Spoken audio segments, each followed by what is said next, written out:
할렐루야.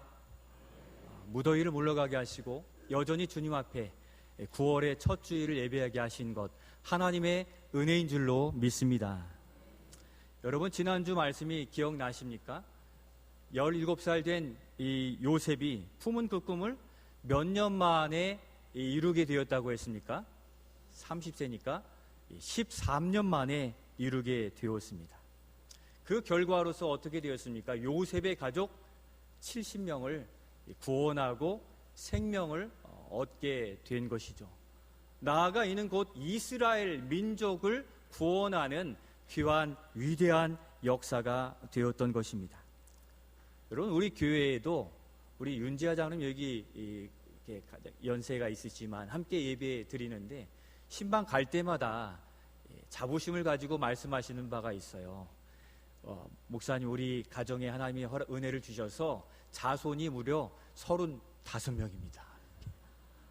이보다 더 많은 가정은 제가 잘 못 들어봤는데 그만큼 일군 농사이지요. 이 숫자의 많고 적음을 떠나서 가족 한 사람 한 사람이 예수 그리스도를 신앙하는 이것, 바로 요셉을 통해 보이신 오랜 세월 그 심령을 일군 이 가정에 주신 하나님의 은혜인 줄로 믿습니다. 그렇듯 하나님께서 우리가 살아있는 믿음으로 살아갈 때 당장에는 아니더라도 주님의 때가 이르면 믿음의 1대, 2대, 3대, 4대의 가정 가운데 펼쳐주실 놀라운 은혜가 있음을 이와 같은 믿음의 선진을 통하여서 확인하시며 오늘도 그 소망 가운데 소망의 주님을 더욱 예배하는 우리가 되실 수 있기를 소원합니다. 그러면 믿음의 선진들 중에서 가장 많은 후손을 약속받은 사람이 누구입니까? 벌써 찬양대에서 정답을 얘기하셨어요. 오늘 말씀에 나타난 본문의 아브라함이죠.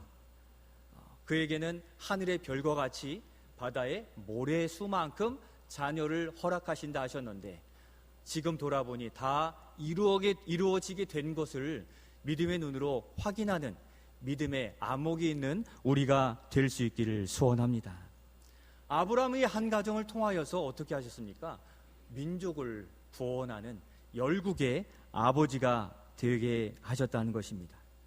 여러분, 아브라함의 뜻이 무엇이죠? 방금 말씀드린 열국의 아버지입니다. 그러면 처음부터 아브라함은 아니었잖아요. 그 아브라함의 이름은 아브람이었습니다. 이 아브람의 뜻은 뭘까요? 큰 아버지라는 뜻이에요. 그러니까 가족 단위의 이것을 의미하지만 아브라함이라고 하시면서 열방으로 그의 삶의 이 지경을 넓혀주심으로 열국의 아버지가 되게 하신 겁니다.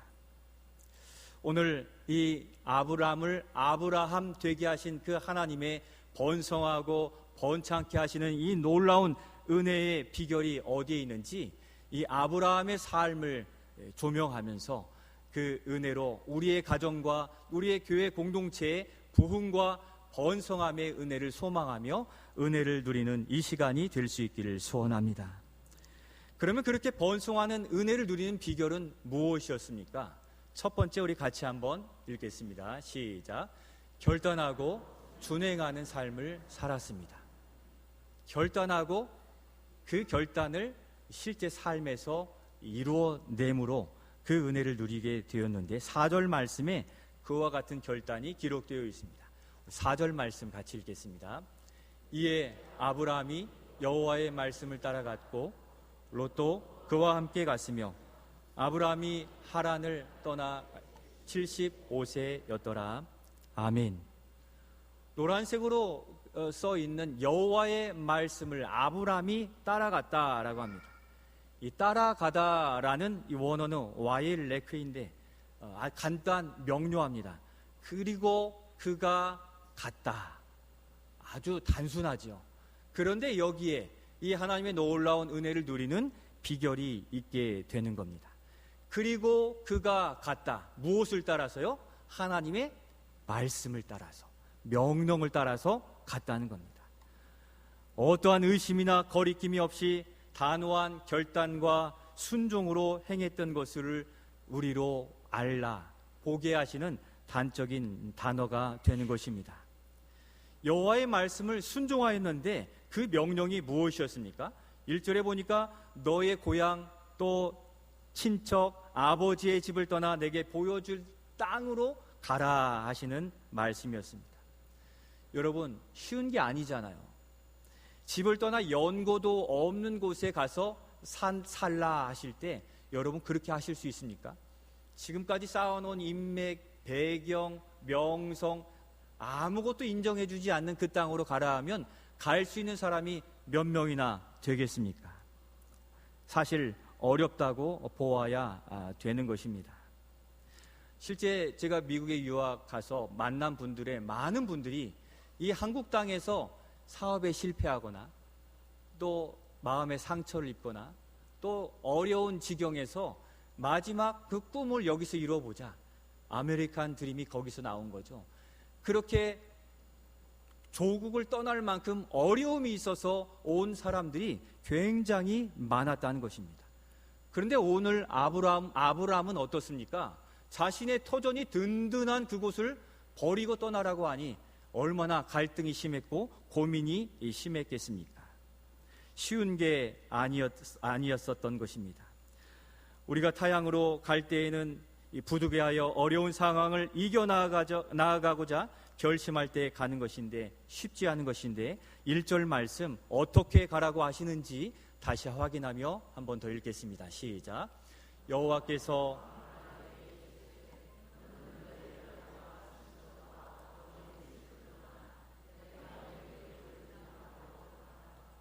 아멘. 이 명령의 끝 부분을 보면 집을 떠나 내가 내게 보여줄 땅으로 가라. 뭔가 우리는 확실한 게 보여져야 가잖아요. 그런데 지금 아브라함에게는 보여줄 것이라고만 말씀했지 거기에 가면 빌딩이 있고 땅이 몇만 평이 있고 이러한 조건의 약속이 전혀 없는 그때에 없는 채로 명령을 받게 된 것입니다. 그러니 쉽겠습니까? 결코 쉽지 않은 결단이었다는 것이죠. 고향을 떠난다는 것은 그가 살아있던 배경, 명성, 재력 또 모든 것들을 완전히 버린다는 것을 의미하는 것입니다. 특히 우상 장사의 집에 아들로 그렇게 자랐는데 바로 하나님의 의도는 여기에 있던 거죠. 우상 장사의 문화와 정신, 섬기던 것들을 다 버리고 오직 하나님만 믿고 살겠다는 결심으로 나설 것을 말씀해 주시는 겁니다. 그런데 그가 어떻게 했습니까? 떠났습니다. 왜 떠났습니까? 하나님이 주신 약속이 자신이 꿈꾸던 것보다 더 위대했기 때문에. 2절 말씀을 같이 한번 읽겠습니다. 내가 너로 큰 민족을 이루고 내게 복을 주어 내 이름을 창대하게 하리니 너는 복이 될지라.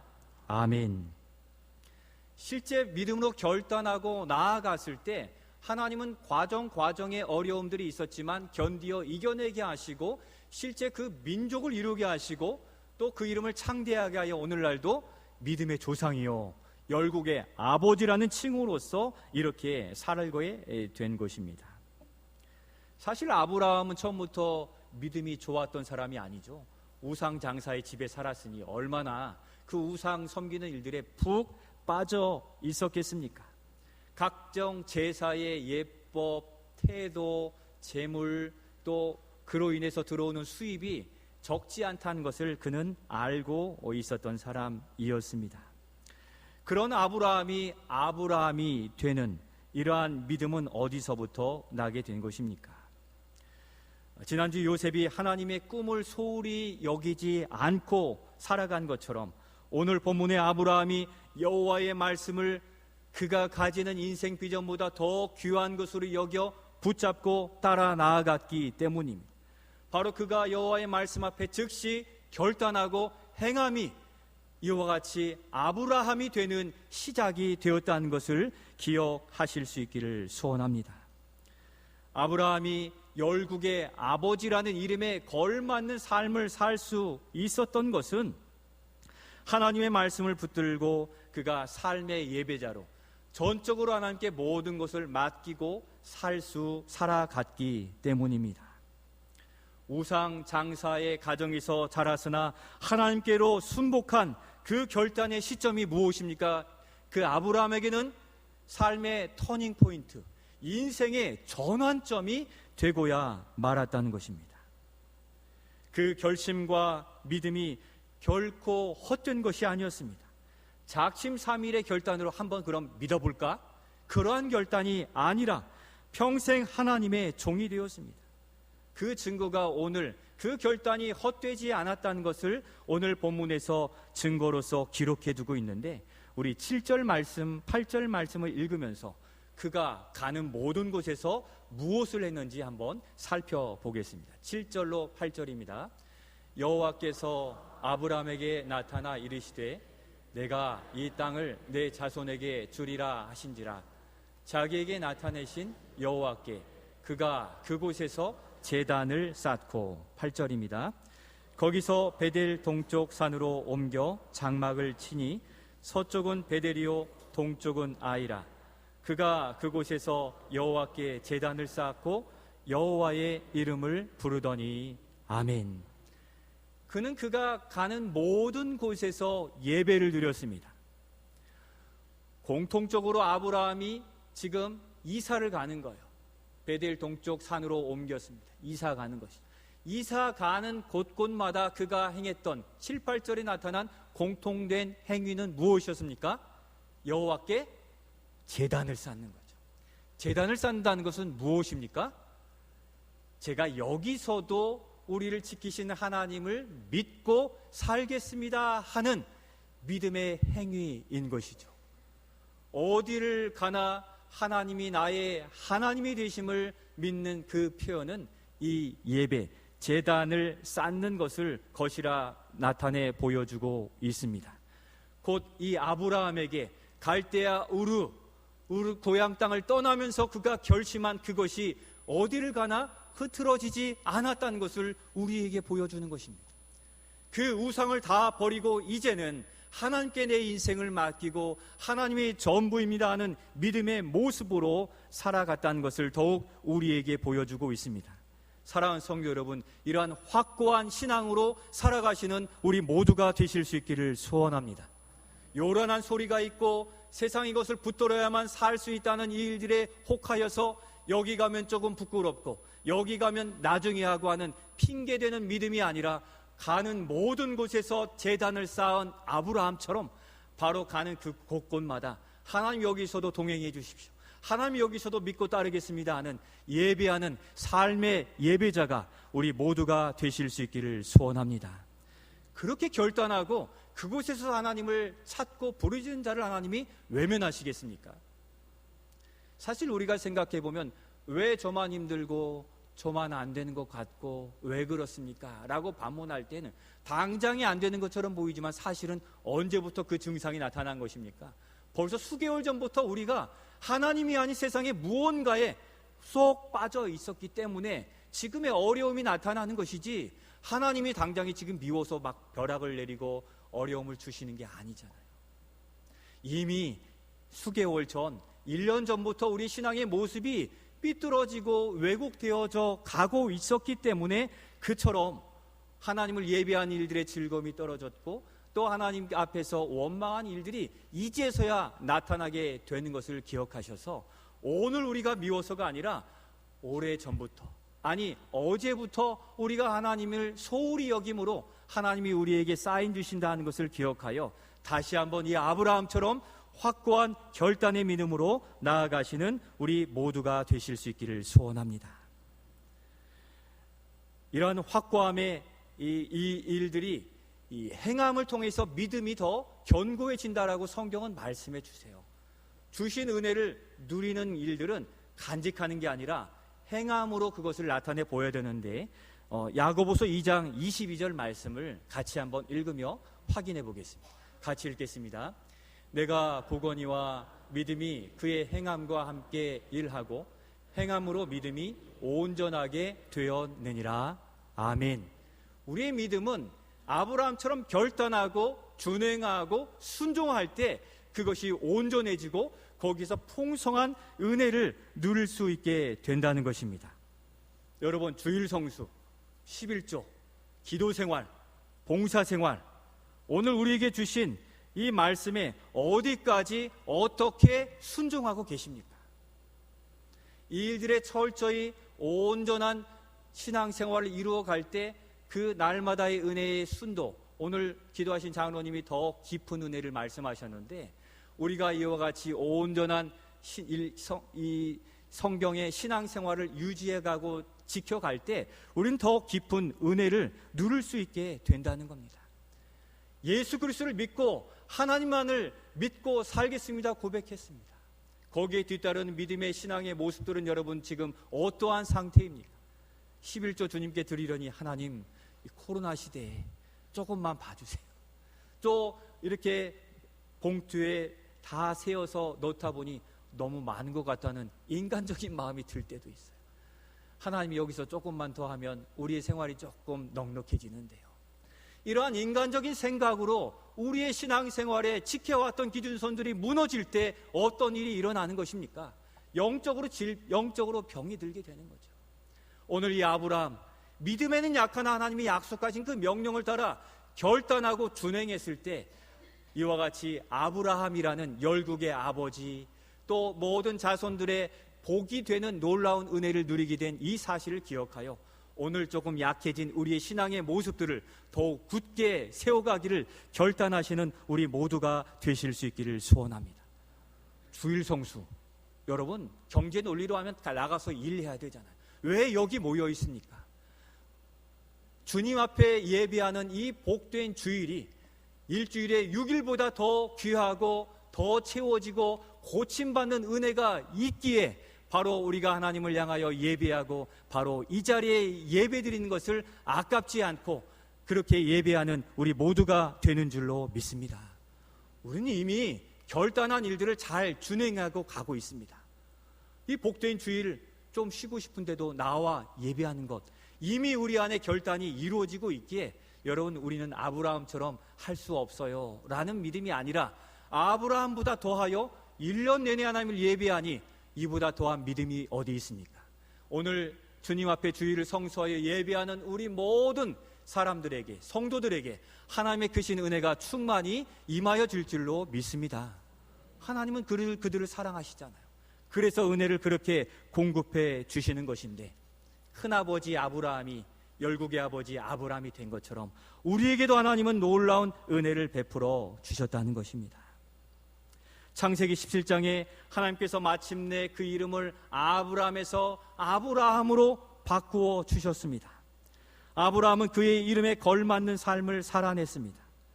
그리고 오늘 하나님께서는 세상의 사람이었던 우리 성도들, 바로 우리에게 우리의 본명 말고 다른 이름을 아브라함처럼 주셨는데 그 이름이 무엇입니까? 한번 따라해 주십시오. 성도. 우리가 성도입니다. 우리가 세상의 사람으로 살 때에는 우리의 본명을 가지고 살았지만 이제는 예수 그리스도를 믿기로 결단한 순간 하나님께서는 우리에게 성도의 고귀한 이름을 주신 줄로 믿습니다. 성도는 누구입니까? 거룩한 무리란 뜻이잖아요. 예수 그리스도를 나의 구주로 고백하고 하나님 나라의 백성으로만 살겠습니다 고백한 그 이름이 바로 성도들인 것이죠. 아브라함이 결단하여 우상을 다 떠나버리고 그가 의지했던 것들을 다 내려버린 것처럼 성도의 이름을 가진 우리라면 어떻게 해야 되겠습니까? 세상 배경, 세상의 방법, 세상이 말하는 그 소식들의 귀를 분별하여 듣고 오직 하나님이 주시는 그 소망의 길, 말씀의 명령을 따라 살아갈 때 우리의 인생은 요셉과 같이 형통하고 아브라함처럼 창대하게 될 줄로 믿습니다. 그것이 하나님이 약속해 주신 성도의 분복이거든요.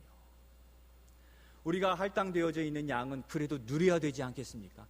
복은 여기 있는데 자꾸 세상에서 찾으면 그 영혼이 어떻게 되겠습니까? 아무리 채워도 갈급하게 되고 허기지게 되는 인생인데, 오늘 복된 주일 주시는 말씀과 더불은 하나님 편에 하나님 주시는 그 생명수를 공급받아서 날마다 깊어지는 그 믿음으로 살아가시는 우리 모두가 되실 수 있기를 소원합니다. 성도라면 가는 그곳에서 아브라함처럼 제단을 쌓고 기도하는 겁니다. 거기서 찾는 것입니다. 거기서 예배할 때 하나님의 은혜는 쉼없이 공급되어지는 것입니다. 은혜가 부족하신 분 계십니까? 은혜가 부족하다고 느끼시는 분이 많이 계신 것 같아요. 우리 교회 공동체를 주신 은혜를 충만히 누리고 또 어디서 누릴 수 있습니까? 삶의 자리에 가서 거기에 무릎 꿇고 기도하면 거기서도 동일하게 하나님은 은혜 베풀어 주실 줄로 믿습니다. 그래서 은밀한 골방이 필요하고 우리의 예배 처소가 필요하고 하나님을 향하여 얼굴을 향하여 기도한 다니엘과 같은 그러한 믿음으로 살아갈 때 우리의 영혼은 부족함이 없이 건강하게 살아가게 되는 것이기에 우리의 가정의 골방 기도 예배 처소를 만드시고 우리의 삶의 처소 사업장 일터에도 하나님이 거하실 만한 하나님을 의지하는 믿음의 처소를 만들어 가실 수 있기를 소원합니다. 그래서 성도로서 거룩한 삶을 추구할 때 하나님이 인정해 주시고 거기에 더 복된 은혜를 주시며 그렇게 거룩한 예배자로 살아갈 때 세상 사람들은 이 사람이야말로 참 그리스도이라 여기면서 세상에 복이 되는 줄로 믿습니다. 우리가 세상에 나아가서 여러분 직장인들과 사업 동료들과 구별되는 것이 무엇입니까? 쓰는 말도 비슷해요. 먹는 것도 똑같아요. 일하는 것도 똑같아요. 그러면 어떻게 구별될 수 있습니까? 신앙의 모습이 있을 때 구별될 수 있는 것 아니겠습니까? 우리만이 가지는 은사와 재능 또 깊은 기도의 모습들로 세상과 구별된 바로 결단하여 하나님께 인정받아 성도 이름에 부끄럼 없는 삶을 살아가시는 우리 모두가 되실 수 있기를 소원합니다. 그렇듯이 우리에게 또 다른 이름을 주신 게 있어요. 성도가 믿음이 깊어지고 교회 일꾼이 되면 무엇을 허락하십니까? 무엇을 맡기십니까? 직분을 맡기시죠. 내가 주님 앞에 목사요, 장로요, 안수집사요, 또 권사요, 서리집사요, 성도요, 이 모든 일들을 맡기셨을 때는 무엇입니까? 제가 이제는 이 목사의 직분을 감당하기 위하여 세상의 것을 다 더 내려놓고 오직 주의 방법만 살고 몸된 교회를 향하여 수고하고 기도하고 헌신하겠습니다 하는 것이 직분자의 고백이 아니었습니까? 목사를 비롯한 우리 장로님, 또 안수집사님, 권사님, 우리 서리집사님, 그렇게 주님 앞에 직분을 받으며 세움받았을 때 하신 그 약속과 그 직임을 지금 어떻게 감당하고 있습니까? 우리의 직분은 명예직이 아니에요. 마치 마라톤을 열심히 질주하여 마지막 결승선을 넘어갔을 때 마라톤 선수들이 어떻게 됩니까? 힘이 남아서 막 손을 들고 몇 바퀴 더 돕니까? 다 쓰러져요. 하나님께 부름받은 성도요, 직분자들은 그와 같은 겁니다. 은퇴할 때쯤 되면 몸이 망가지고 또 우리의 삶이 어려워지고 그러한 일들을 감수해야 되는 거죠. 아직도 일할 힘이 남아있다면 우리는 더 일을 해야 되는 것인데 아직 다 하지 못한 것이잖아요. 그래서 더 은퇴한 뒤에도 리타이어로 타이어를 갈아 끼고 남은 힘을 다해서 주를 위해 충성함으로 우리는 우리의 직분을 평생토록 감당하며 그렇게 감당하다 주님을 만날 때 주님이 잘했다 칭찬해 주실 것입니다. 여러분, 우리의 직분은 결코 명예가 아니에요. 어디에 나가서 자랑할 직분이 아니라는 겁니다. 오히려 사도 바울처럼 죄인 중에 괴수요, 드러내지 못할 하나님의 종으로서 살아갈 때 하나님은 우리에게 더욱 큰 것으로 맡겨서 믿음의 일들을 감당하게 하실 겁니다. 아브라함이 오늘 결단하여 나아갔습니다. 우리의 신앙생활에 약해진 예배생활, 기도생활, 헌금생활, 봉사생활, 전도와 선교생활에 다시 한번 결단이 있는 우리 모두가 되실 수 있기를 소원합니다. 직분의 일 맞게 교회를 돌아보고 또 내 시간, 물질, 재능을 드리고 사역에 참여하며 주신 직분에 걸맞는 이 믿음의 모습을 감당함으로 열국의 아버지요, 교회의 본이 되어지는 자요, 또 이 세상에 대하여 축복의 통로가 바로 우리 모두가 되시기를 예수님의 이름으로 축원드립니다. 두 번째로 번창하는 부흥하는 하나님의 은혜를 누린 비결은 무엇입니까? 두 번째 글에 한번 같이 읽겠습니다. 시작. 하나님의 끊임없는 설득과 은혜를 따라 살았습니다. 우리 7절 말씀을 같이 읽겠습니다. 여호와께서 아브라함에게 나타나 이르시되 내가 이 땅을 내 자손에게 주리라 하신지라. 자기에게 나타내신 여호와께 그가 그곳에서 제단을 쌓고 아멘. 그렇게 명령하시고 떠난 이 아브라함에게 여호와께서는 다시 찾아오셨어요. 그리고 축복을 다시 약속해 주고 계십니다. 떠나라 하신 말씀하셨는데 하나님은 아브라함을 그냥 네가 떠나서 알아서 해 하지 않고 다시 찾아오셔서 말씀해 주시는 겁니다. 무엇입니까? 다시 약속을 붙들고 그 믿음의 삶을 살아가라는 겁니다. 약속을 다시 재확인하라고 말씀하는 거예요.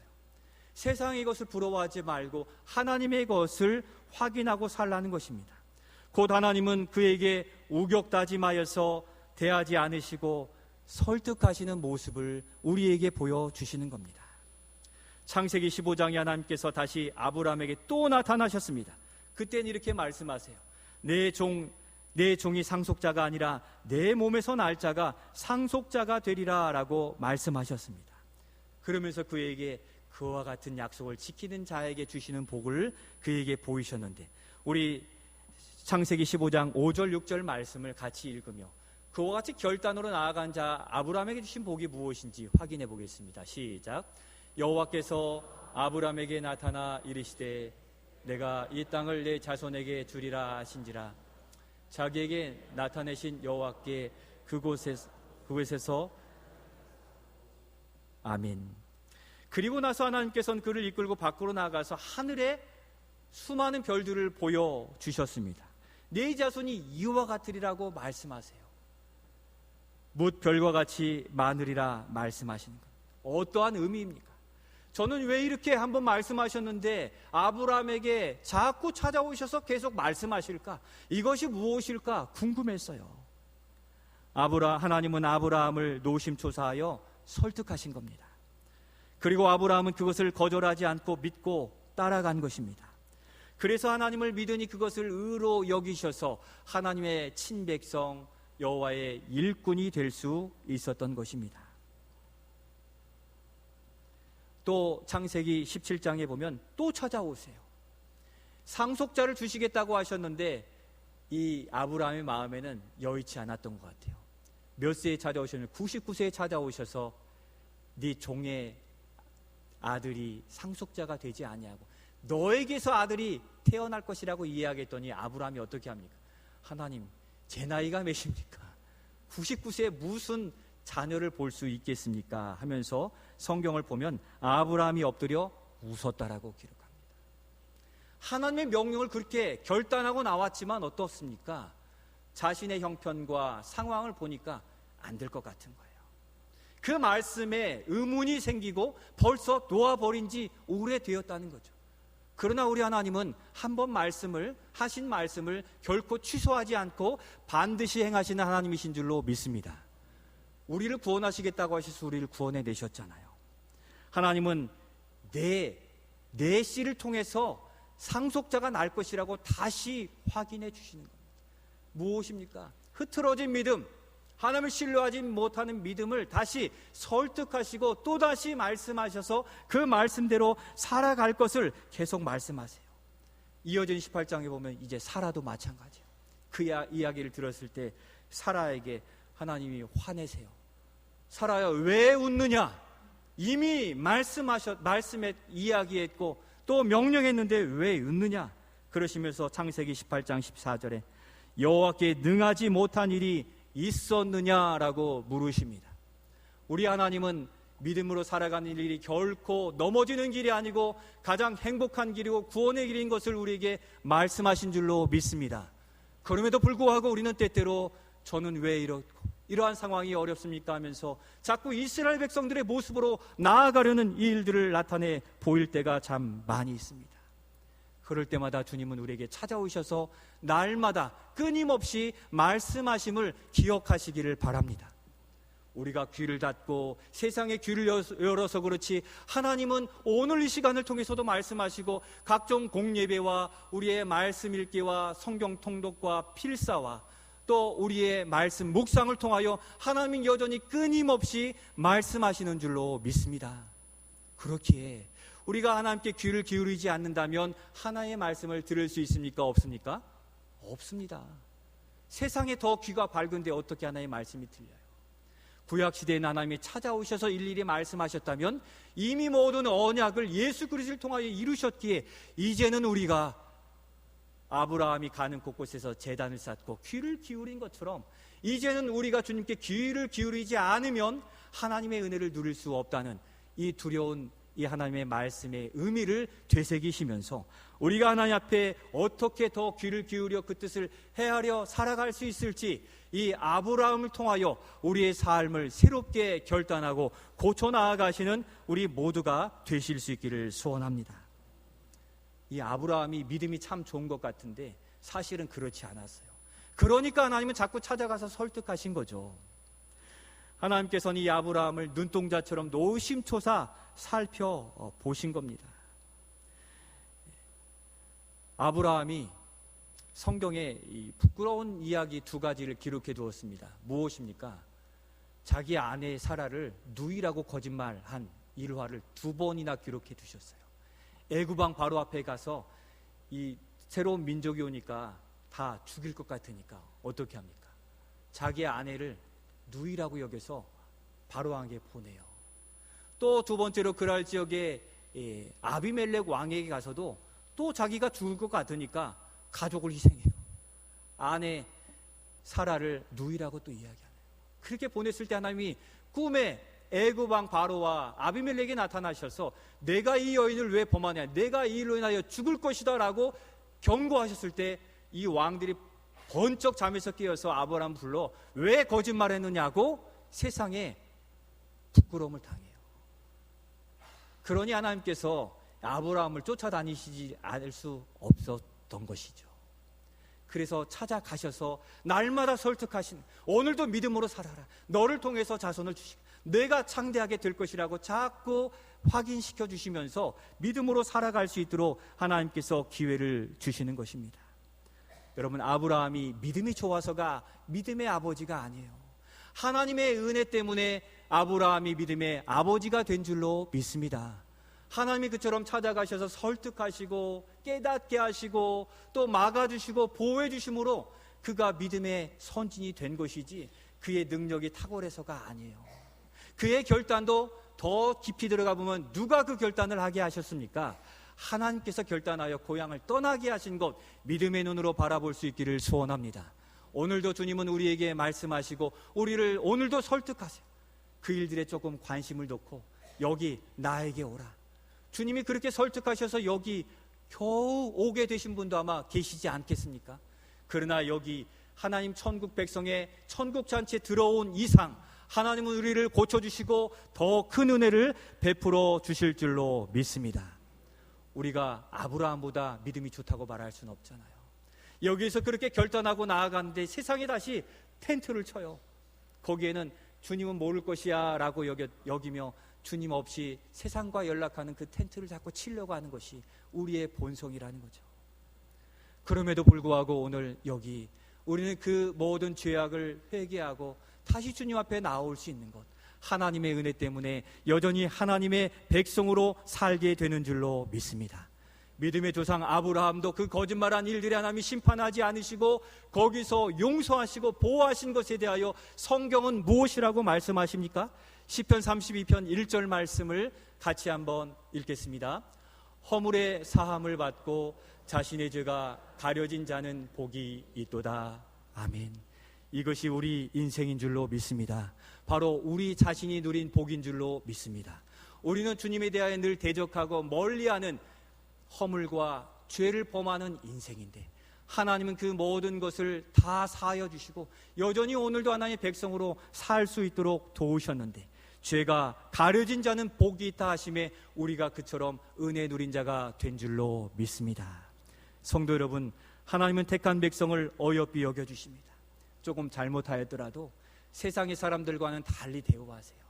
내 자녀에게 더욱 귀히 여겨주시고 또 용서해 주시고 또 다시 일어설 수 있도록 설득하셔서 우리로 천국 가는 마지막 인생길까지 우리를 인도해 주신다는 사실을 믿으시면서 오늘도 우리가 다시 결단해야 될 무너진 신앙의 처소와 자리들을 다시 회복하셔서 가는 곳마다 하나님을 예배하고 그 주권을 하나님께 드려 일상의 삶의 작은 것까지도 물어 하나님을 향하여 나아가 오늘 약속하신 너로 큰 민족을 이루고 내게 복을 주어 내 이름을 창대하게 하리라 하신 이 복의 근원, 바로 여기 하나님을 신뢰하고 의지하는 우리 모두가 복의 근원이 되실 줄로 믿습니다. 우리가 주님 앞에 때가 되면 창대하게 되어서 우리의 가문이 요셉의 가문처럼 민족을 살리는, 열방을 살리는 선한 믿음의 도구로 쓰임받는 것을 믿으시며, 오직 은혜로만 우리가 여기 있음을 고백하시며, 오직 예수 그리스도의 은혜를 붙들고 오늘도 우리의 삶을 살아가시는 우리 모두가 되시기를 예수님의 이름으로 축원드립니다.